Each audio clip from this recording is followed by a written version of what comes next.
बिस्मिल्लाहिर्रहमानिर्रहीम। अस्सलाम वालेकुम व्यूअर्स।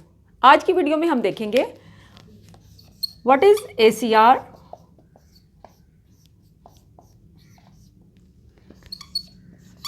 ये क्यों दी जाती है और इसके साथ साथ ये फील करने का इसका तरीका,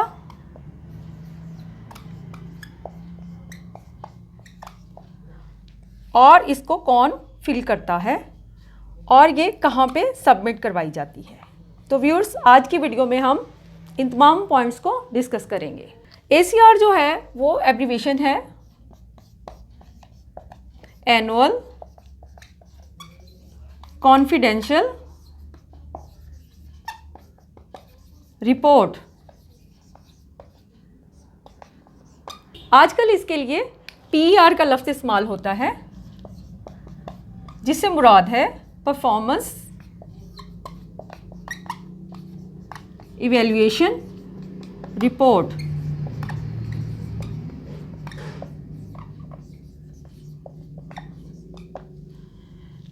ये किन किन लोगों के लिए होती है? ये तमाम एम्प्लॉयज़ के लिए,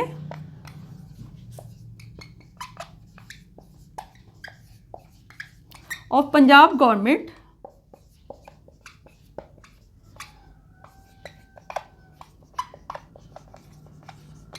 who has scale from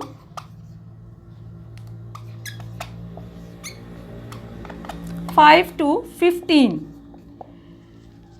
5 से 15 तक के स्केल के तमाम अफराद के लिए जो कि पंजाब गवर्नमेंट के एम्प्लॉयज़ हों, ये उनके लिए लिखी जाती है।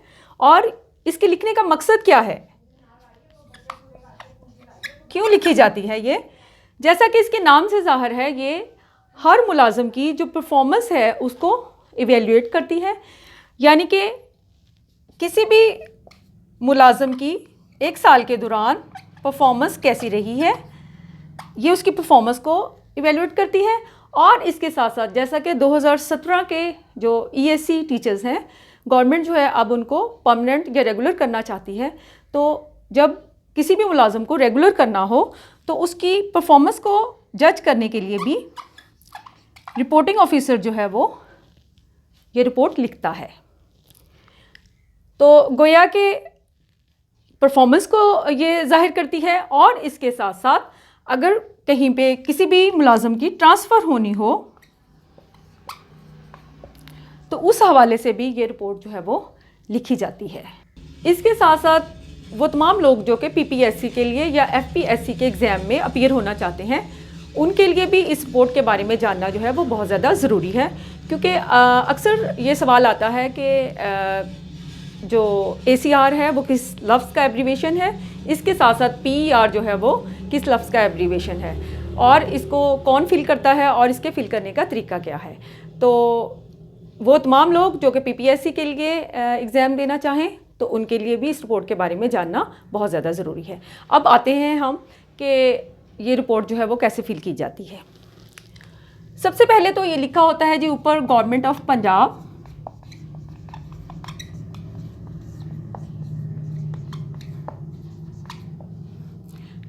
इसके बाद होता है जी डिपार्टमेंट। चूँकि हम लोग का डिपार्टमेंट जो है वो एजुकेशन है, लिहाजा यहाँ पे आपने एजुकेशन लिखना है। या अगर कोई मुलाजिम किसी और डिपार्टमेंट से है तो वो अपने डिपार्टमेंट का नाम यहाँ पे लिखेगा। इसके बाद आ जाता है कैडर।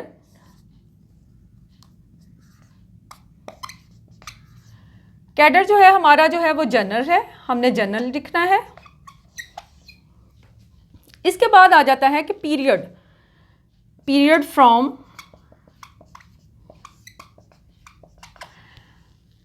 हमेशा याद रखें जो ACR जो है वो एक साल के लिए लिखी जाती है।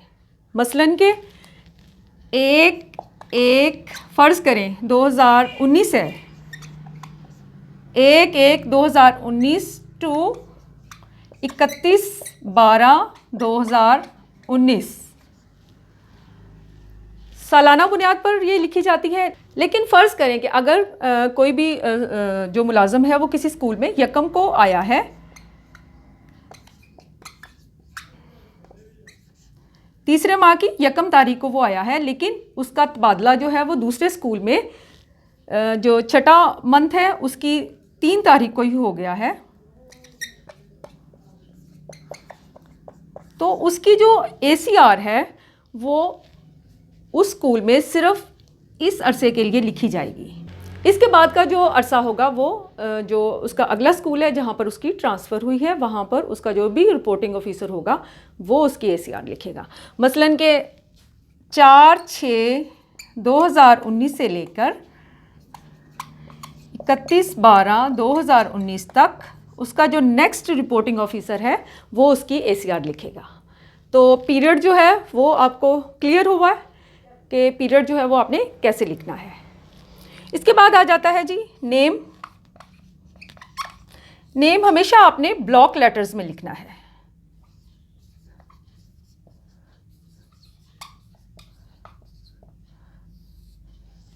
मसलन के फरहा बीबी, अगर किसी टीचर का नाम है फरहा बीबी तो वो फरहा का F बड़ा डालेगी, इसके साथ साथ बीबी का B जो है वो भी बड़ा होगा। इसके बाद आ जाता है फादर नेम या फिर हस्बैंड नेम, ये आपने लिखना है। इसके बाद आ जाता है NIC नंबर, आपका शनाख्ती कार्ड नंबर, वो आपने यहाँ पे लिखना है। इसके बाद आ जाता है आपका डोमिसाइल। आपका डोमिसाइल जिस ज़िले का बना होगा आपने उस ज़िले का नाम लिखना है। मसलन के अगर किसी का डोमिसाइल जो है वो लाहौर डिस्ट्रिक्ट का बना हुआ है तो उसने लाहौर लिखना है, अगर किसी का फैसलाबाद है तो उसने फैसलाबाद लिखना है। यहाँ पे डोमिसाइल के जो डिस्ट्रिक्ट का नेम है वो आएगा। इसके साथ साथ आपकी डेट ऑफ बर्थ आएगी, जो भी आपकी डेट ऑफ बर्थ होगी वो आपने लिखनी है। इसके बाद आपने लिखना है post held during the reported period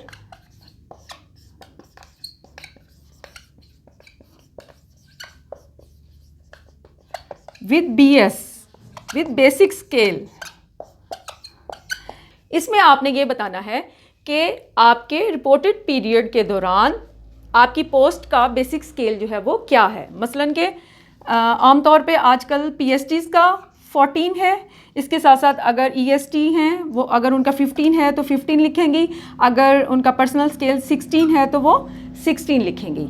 इसी तरह जो बाकी मुतलका जो वैकेंसीज़ हैं और बाकी मुतलका जो अफराद हैं वो अपनी जो पोस्ट का स्केल है वो यहाँ पर लिखेंगे। इसके साथ साथ आ जाती है कि हमारी date of appointment.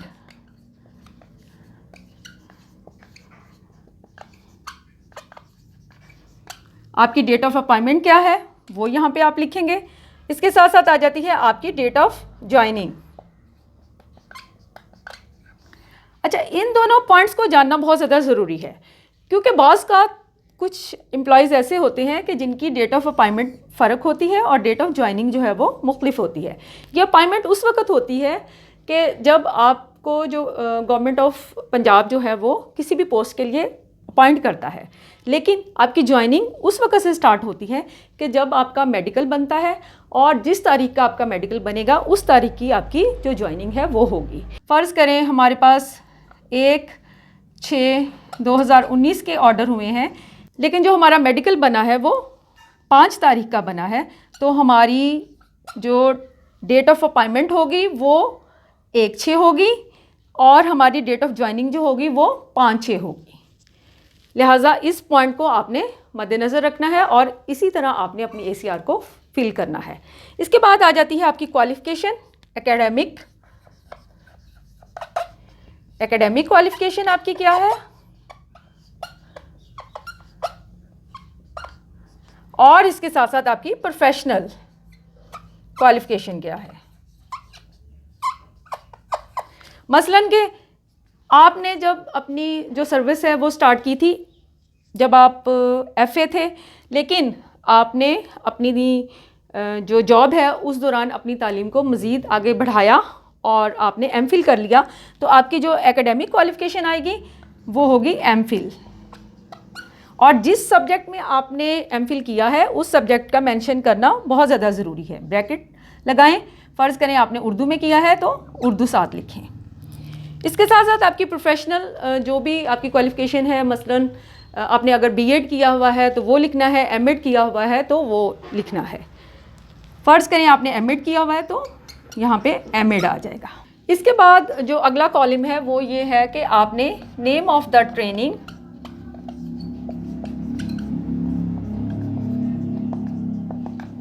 Received during 5 years,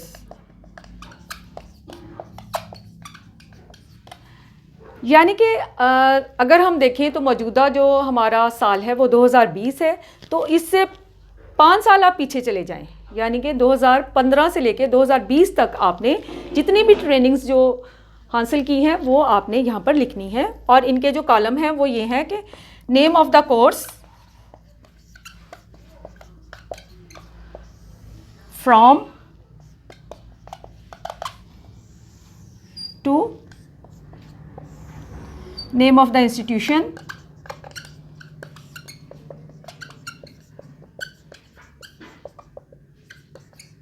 and country। मसलन के आपने अर्ली चाइल्डहुड एजुकेशन के हवाले से कोई कोर्स किया है तो ये यहाँ पे वो नाम आ जाएगा।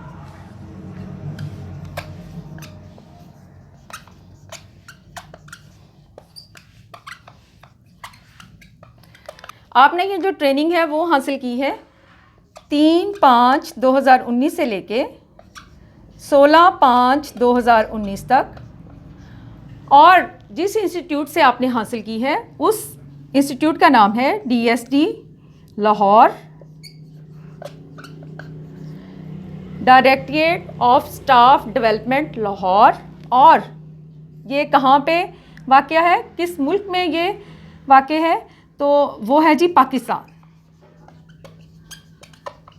इसी तरह अगर आपने इस 5 साल के अरसे के दौरान जो जो भी ट्रेनिंग्स ली होंगी आपने उन ट्रेनिंग्स को यहाँ पर लिखते जाना है। जो आपकी आखिरी ट्रेनिंग है, यानी कि जो आपकी सबसे प्रेजेंट की ट्रेनिंग है वो आपने सबसे ऊपर लिखनी है, और उसके बाद जो भी ट्रेनिंग्स होती जाएंगी वो बारी बारी आपने नीचे लिखते जाना है। इसके साथ साथ जो नेक्स्ट कॉलम है उसमें आ जाता है कि ब्रीफ डिस्क्रिप्शन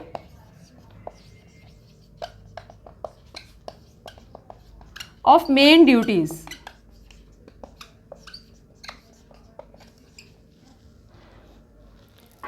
कि आप जो बुनियादी तौर पे फ़राइज़ सरअंजाम देते हैं उनके आपने ब्रीफ डिस्क्रिप्शन लिखनी है। तो इसमें हम बुनियादी तौर पे हमारा जो काम है वो टीचिंग है, तो यहाँ पे आ जाएगा टीचिंग। और इसके साथ साथ आपने इस कॉलम में अपने रिज़ल्ट को शो करना है।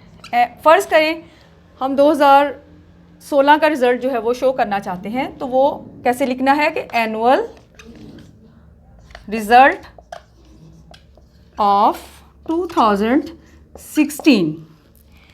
यहाँ पर आप जिस भी क्लास को जो भी सब्जेक्ट पढ़ाते हैं उसका रिज़ल्ट जो है वो लिखना है। मसलन के यहाँ पे फ़र्ज़ करें क्लास आ जाएगी, सबसे पहले सब्जेक्ट आ जाएगा, टोटल कितने स्टूडेंट्स थे और एग्ज़ाम में कितने प्रेजेंट थे, कितने एब्सेंट थे, कितने पास हुए, कितने फेल हुए, और इसकी क्या परसेंटेज थी। मसलन 5th क्लास है, आप उसको साइंस पढ़ा रहे हैं, टोटल आपके 35 स्टूडेंट्स थे, 32 प्रेजेंट थे, 3 एब्सेंट थे। आपके स्टूडेंट एग्ज़ाम में 32 प्रेजेंट थे, 32 में से 30 पास हुए, 2 फेल हुए, और आपकी परसेंटेज जो है वो यहाँ पर लिख दी जाएगी। परसेंटेज तो निकालने का तरीका जो है वो हम देख लेते हैं कि जो पास हैं वो ज़रब 100 और जो डिवाइडेड बाय टोटल स्टूडेंट्स, ये हमारा परसेंटेज निकालने का तरीका है। तो जो भी परसेंटेज आएगी वो यहाँ पे आपने लिख देनी है। इसके साथ साथ अगर आप किसी और क्लास को कोई भी सब्जेक्ट पढ़ाते हैं, इसी तरह आपने जो उसका रिज़ल्ट है 2016 का एनुअल रिज़ल्ट, वो आपने यहाँ पर लिख देना है। अगले कॉलम में आ जाता है कि व्हाट कैन बी डन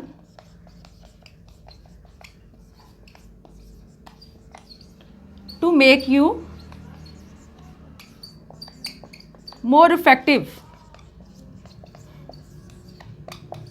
कि आपको या आपकी प्रोफेशनल स्किल्स को बेहतर करने के लिए और ज़्यादा इफेक्टिव बनाने के लिए क्या किया जा सकता है। तो फ़र्ज़ करें कि आपको ट्रेनिंग की ज़रूरत है, और अगर कोई स्पेसिफिक एरिया है तो वो भी आप लिख सकते हैं। मसलन के एक्टिविटी बेस्ड लर्निंग हो गई, इसकी आपको ज़रूरत है ट्रेनिंग की।